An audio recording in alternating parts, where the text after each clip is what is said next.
She just thinks I'm a lowly reality person. Stassi Schroeder said that out loud, into a microphone, on her own show, about Meghan Markle. And this morning, that sentence is everywhere again. AOL ran a "Who is Stassi Schroeder" explainer.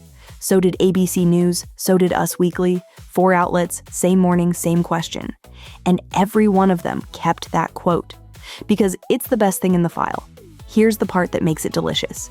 Meghan has never answered it. Not a statement, not a rep, not a source close to. Nothing. So what actually happens when a Bravo star picks a fight with a duchess? Turns out the fight is the least interesting part of this. Stay with me. Because 2 days ago, House of Stassi premiered on Freeform. 2-part premiere, 9 to 11 Eastern. All 8 episodes dropped on Hulu the next morning. The UK gets it on Disney Plus on August 12th, which is exactly why the explainers are running. A "Who is she" article is what happens when a network needs you introduced to strangers. And when a network introduces you to strangers, the writer picks the one line that sticks. The line they picked wasn't the show. It was Meghan. So let's do the whole thing. September of last year. A PR box. Meghan's lifestyle brand, as ever, sent gifting packages to a list of influencers and podcasters. Stassi says she didn't get one, and she was, in her word, furious. Now, if you've never worked near this stuff, a PR gifting list sounds like free jam. It isn't. It's a ranked document. Somebody sits in a room and decides which names are worth the postage. Every box that goes out is a tiny verdict. You matter enough. You don't. And everyone in that world knows exactly where they landed on it, because everyone checks. So this was never about jam. It was about a number next to her name. Her exact words on the podcast, and I'm quoting, "I have literally defended her when no one else did. I have filmed videos about it. I've commented on all the things. I literally had my PR reach out." And then the kicker. The way she moves through social media, I think that she's stuck in 2017. And she just thinks I'm a lowly reality person. That's what I think, and I am furious. This is the last straw. I'm not watching her show anymore. Then she unfollowed her live on the mic. She also called herself, and this is a great sentence, a toxic fan that's now a toxic hater. But the detail that actually stung? She pointed out the boxes went to podcasters who had criticized Meghan before. Her read: reward the critics, ignore the loyalists, control the narrative. She used the word controlling. Now, nobody has confirmed there was a snub. Nobody has confirmed there was a list. Outlets reporting on it quoted a source saying, Meghan doesn't even know who Stassi is, which is unconfirmed, comes from an unnamed person, and is somehow the meanest possible response. But here's the part everyone skipped this morning, and it's the whole reason this lands.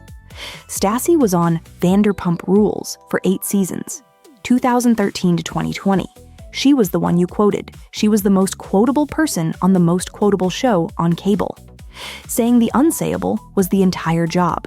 It was also, more than once, the entire problem.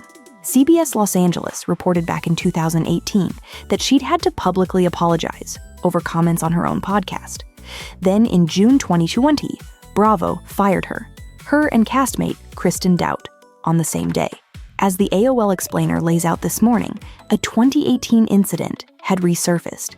The two of them had called police on a Black former castmate over a crime she did not commit. Bravo cut her. Advertisers moved. The most quotable woman on cable went quiet. Her public statement at the time, "What I did to Faith was wrong. I apologize, and I do not expect forgiveness." And then she did the thing almost nobody in reality TV pulls off. She rebuilt it herself. A podcast she owned, 3 best-selling books, an audience that followed her off the network, a run on the spin-off, Vanderpump Villa, and now a show with her own name on the front of it. House of Stassi is a meta docuseries. Her husband, Beau Clark, their 2 kids, her friends. Katie Maloney's in it. The premise is literally, can she come back, and what does it cost? Which means the cameras are filming the exact thing they're causing. That's a nervy show to agree to. She's not asking you to forget the last 6 years. She's selling you the last 6 years. So now, put the Meghan line back in that frame. It stops being a tantrum about a jam jar. 6 years of clawing back, and the box goes to the people who mocked her. Her words, not mine. lowly reality person isn't an insult she's throwing at Meghan. It's the one she's scared is true. And there's a receipt from 3 days ago that makes that unmistakable. On July 28th, she sat down with Page Six Radio and talked about the Sports Illustrated swimsuit runway. She walked it in 2025 and again in May, alongside Alex Earle, Tiffany Haddish, and Bethany Frankel. Her words, "The first year was really amazing. The second year, the trolls got to her. She told Page Six the comments left her insecure, and she's now questioning whether she goes back at all. I'm not repeating what they said. It was cruel, and it was about a stranger's body. Move on." But that's the woman who thinks Meghan Markle looked at her and saw lowly. So here's the full receipt list and who actually reported what. AOL and ABC News, This Morning, The Explainers, The Career Timeline, The Meghan Feud Framing, Us Weekly, This Morning, The Body Shaming Interview, and Where Her Head Is At Right Now.